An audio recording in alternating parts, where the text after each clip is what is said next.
The Missouri River drains 1/6 of the North American continent. In December 1811, witnesses said the ground rolled in waves like water. The Mississippi ran backward for hours. They called it an earthquake. The soil mechanics literature calls it something else entirely. The soil under the American Midwest is not solid. It's clay and silt, centuries of river sediment laid down in layers across the floodplain. It feels solid, it acts solid, but it has a threshold, a water content beyond which it stops being solid and becomes something else. The technical term is the liquid limit. The experiential term is the ground just became quicksand and there is nowhere to run. The geological term for when that transition happens simultaneously across a broad area under hydraulic pressure is liquefaction. And it is not a theory. It is documented soil mechanics taught in every civil engineering program.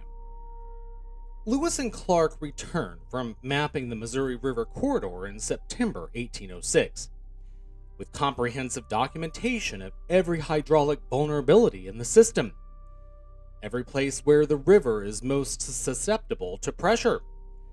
5 years later, December 16, 1811, the new Madrid events begin. And what witnesses reported is not what conventional earthquakes produce. They describe the ground moving in waves, not vibrating, rolling, like the surface of water. They describe sand and water erupting from the ground in geysers, islands in the Mississippi disappearing beneath the surface, and the river itself, the second largest in North America, appearing to run backward for hours. This is not seismic activity in unsaturated ground. This is pressure wave transmission through liquefied ground, through a medium that has already crossed its liquid limit. The ground was moving like water because it had become water, with clay in it. And here's a detail that should stop you completely and tap into a childhood memory. The Paul Bunyan folk stories, the giant lumberjack and his enormous blue ox, are set across the exact geographic corridor of this operation. Paul logged off the forests of North and South Dakota and dug the Missouri River to throw logs in it. His footsteps filled with tears and became Minnesota's 10,000 lakes. His dragging axe carved the Mississippi River. He built Pike's Peak, named directly for Zebulon Pike, the simultaneous Southwestern Expedition operative. And Babe, the blue ox, Babe turned blue after drinking from strange blue glacial lakes in the North Country. Deep, cold, pressurized. The glacial meltwater system feeding the rivers that are being directed through the landscape. That's not a children's story.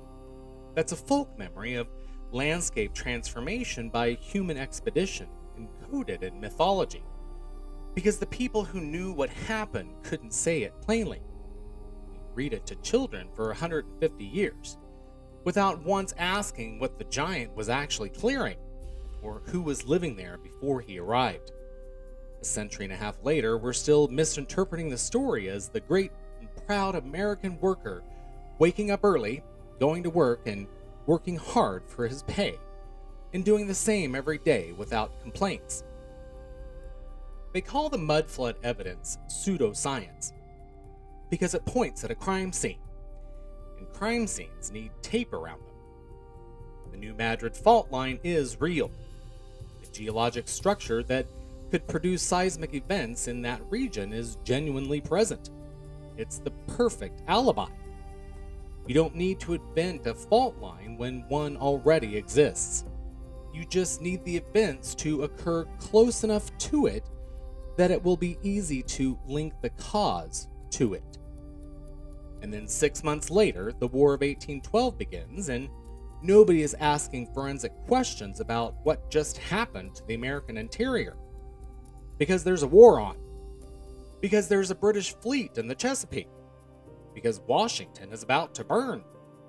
2 cover stories, one for the geological event, one for the national attention, both arriving exactly when they were needed.